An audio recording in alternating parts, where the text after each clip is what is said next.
Jadi ini semua adalah akal-akalan pemerintah untuk merekrut atau mengumpulkan dana segala dari masyarakat. Di tengah-tengah memang pemerintah sekarang mengalami kesulitan.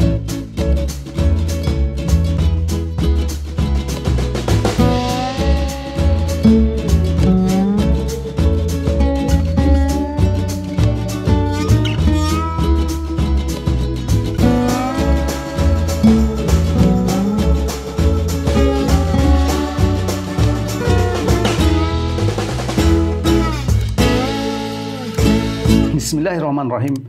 Assalamualaikum warahmatullahi wabarakatuh.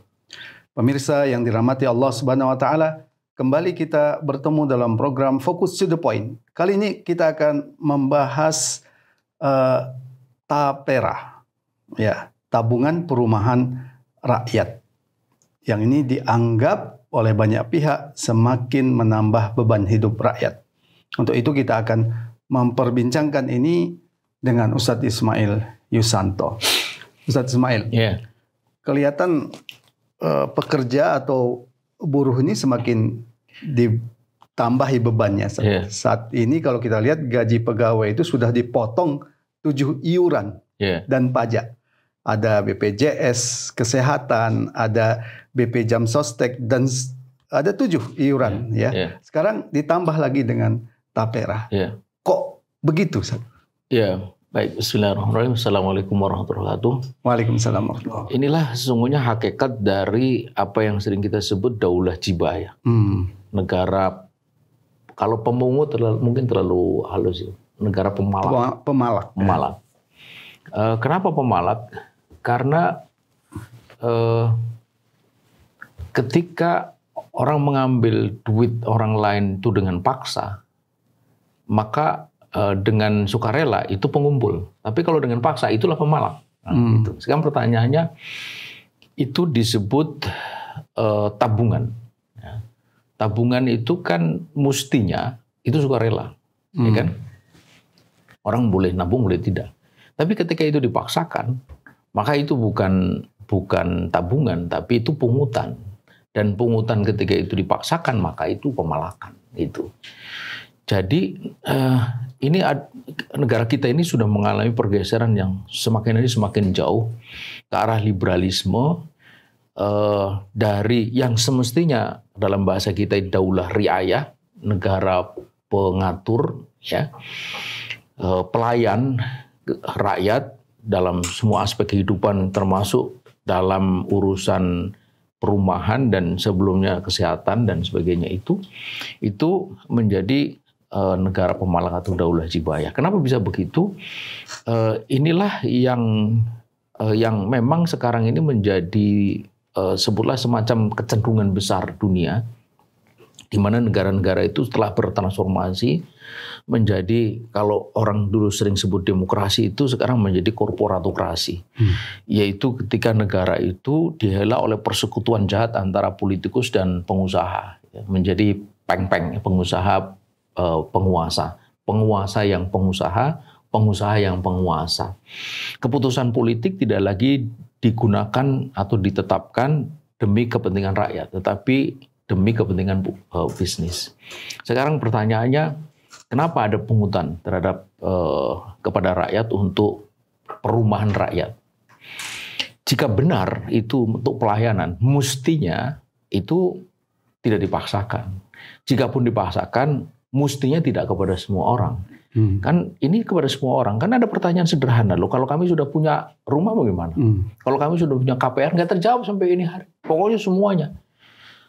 Dan suka atau tidak suka, mau atau tidak mau, itu. Kemudian uang itu itu bagaimana dikelolanya? Kemudian kapan diberikan? So dalam hitung-hitungan itu mereka yang bekerja sampai 50 tahun itu jumlah uangnya itu nggak akan bisa mencukupi. Untuk sekarang saja itu tidak mencukupi untuk beli rumah, apalagi 50 tahun yang akan datang itu makin tidak mencukupi gitu. Nah, ketahuan bahwa ini pola semacam yang terjadi pada misalnya tabungan haji, kemudian pada BPJS itu. Jadi pemerintah itu akan memanfaatkan dana-dana dalam istilah mereka itu dana nganggur gitu.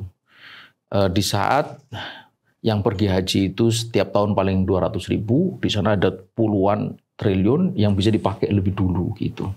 BPJS di saat yang sakit itu dalam hitungan itu 5-15%. Nah, ada 85% yang sehat itu tidak menggunakan dana itu. Ya itu bisa dipakai dulu dan seterusnya gitu.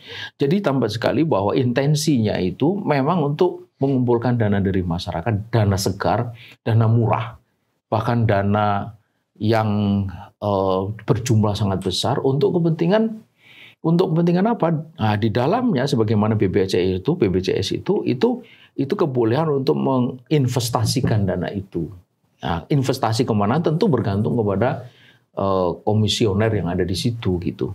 Jadi ini semua adalah akal-akalan pemerintah untuk merekrut atau mengumpulkan dana segar dari masyarakat. Di tengah-tengah memang pemerintah sekarang mengalami kesulitan fiskal karena proyek-proyek mercusuar yang luar biasa memakan dana sangat besar. Sebutlah misalnya IKN itu ratusan triliun. Kemudian tahun depan itu harus dimulai makan siang gratis yang sekarang sudah mulai diplesetkan bukan makan siang tapi sarapan, bukan sarapan gratis tapi sarapan bergizi dan seterusnya gitu. Itu semua jelas memerlukan dana yang besar dan pertanyaannya dari mana? Sementara PPN sudah naik dari 11 menjadi 12%. Dan ingat 12% itu 12% satu titik. Sementara di titik lain itu juga 12%, maka konsumen itu dia akan menanggung akumulasi dari 12%. Argumentasi yang paling sering kita dengar, bahwa ini kan untuk kepentingan rakyat. Jokowi mengatakan ini seperti BPJS, kan betul. Dibutuhkan untuk rakyat yang sakit. Ya, bahkan Jokowi mensikapinya dengan santai. Ya, sama seperti BPJS, awal-awalnya ribut, tapi kan akhirnya juga berjalan dan itu dibutuhkan. Bagaimana kalau ada yang mengatakan ini kan untuk rakyat? Kesehatan dengan perumahan itu berbeda. Kesehatan, ini hari kita sehat, mungkin nanti kita sakit. Probabilitas sakit itu masih terbuka. Tapi kalau sudah punya rumah, apakah ada suatu hari kita kehilangan rumah kita? Kan enggak. Artinya orang yang sudah punya rumah tidak akan memerlukan rumah lagi gitu. Kenapa dia harus juga membayar iuran? Itu kan pertanyaan sederhana. Kemudian kalau dia sudah punya tabungan, kenapa dia harus nabung lagi? Kalau dia sudah ikut KPR, kenapa dia harus ikut lagi? Ini pertanyaan-pertanyaan yang nggak terjawab. Artinya ketika pemerintah itu berargumen ini mirip dengan BPJS, itu jelas tidak sama. Ini tidak apple to apple gitu. Kalau disebut-sebut ini kan rakyat saling tolong-menolong lah. Gitu kan, dalam kondisi ekonomi yang sangat berat sekarang. Ini kan bagian dari ta'awun, tolong-menolong. Bagaimana kita menjawab ini? Tolong-menolong itu bagus. Tapi tentu memerlukan kesediaan dari yang mau menolong. Kesediaan dari yang ditolong gitu. Yang ada sekarang ini paksaan. Apa betul mereka-mereka yang gajinya itu sebenarnya sangat kecil itu memang menolong? Dia mau ditolong atau mau menolong? Itu kan pertanyaannya gitu. Siapa yang ditolong dan siapa yang menolong? Dan jika pun ada pihak yang semestinya menolong, yang lain adalah negara. Itu. Sekarang negara membuat badan pengelola tapera. Di situ pejabat-pejabat ada gaji di situ, gitu. Katanya 40 juta. Itu gaji pokoknya. Nanti tahu tunjangan-tunjangan bisa tembus sampai 100 juta. Itu sama dengan BPJS ya. Pentingnya dapat gaji yang besar. Jadi dia itu diduduk di situ sebagai apa? Kalau ada seruan menolong, mestinya dia yang lebih dulu menolong. Wong dia udah pejabat-pejabat tinggi yang. Kalau alasannya ekonomi sekarang menyedihkan, walaupun kita tahu ya. Korupsi juga semakin menjadi-jadi. Bagaimana Ustaz Ismail melihatnya? Kalau ekonomi kita menyedihkan, mestinya jangan ada pungutan baru kepada rakyat. Gitu. Justru rakyat itu harusnya diberi bantuan. Siapa yang belum punya rumah, sediakan rumah. Bolehlah dia yang perlu rumah itu mencicil gitu. Seperti yang ada program DP 0% segala macam. Itu kan rumahnya sudah ada, baru dia nyicil gitu. Nah sekarang ini rumah belum ada, dia sudah harus nabung. Gitu. Dipaksa lagi. Dan kapan itu akan terwujud tidak jelas itu. Jadi saya kira ini lagi-lagi ini akan semakin menguak gitu. Wajah dari negara kita ini seperti apa ini hari di saat yang sama kemudian ada banyak sekali korupsi pada level yang luar biasa. korupsi timah kemarin disebut oleh kejaksaan bukan 271 tapi tembus 300 triliun. Iya, 300 triliun. Dan dugaannya mungkin bisa naik lagi kalau semua ini terungkap gitu. 300 triliun. Itu kalau diselamatkan untuk kepentingan rakyat luar biasa. Kenapa bukan itu yang dikejar? Kenapa negara mengejar uang-uang receh dikumpulin dari rakyat sekian banyak itu dan menyusahkan mereka, sementara uang gede itu malah justru diberikan kepada orang per orang, kepada korporat 1-2 yang sudah kaya makin kaya gitu. Kenapa bukan itu? Gitu. Ya berarti ada paradigma yang keliru dalam mengelola negara. Paradigma yang keliru. Jadi negara itu begitu kerasnya kepada rakyat kecil, tapi begitu lembutnya kepada korporat yang sebagiannya itu berkolaborasi dengan penguasa. Baik, Ustaz Ismail, terima kasih. Ya. Pemirsa, demikian tadi diskusi kita tentang tapera yang jelas akan semakin menyusahkan rakyat. Pertanyaannya, kalau semua diminta rakyat, di mana tanggung jawab negara? Sementara korupsi terjadi di mana-mana, kekayaan alam kita dieksploitasi untuk kepentingan asing, sementara rakyat terus dipalak. Ada yang salah di negeri ini tentu. Kembali ke Islam adalah solusinya. Semoga bermanfaat. Assalamualaikum warahmatullahi wabarakatuh. Waalaikumsalam.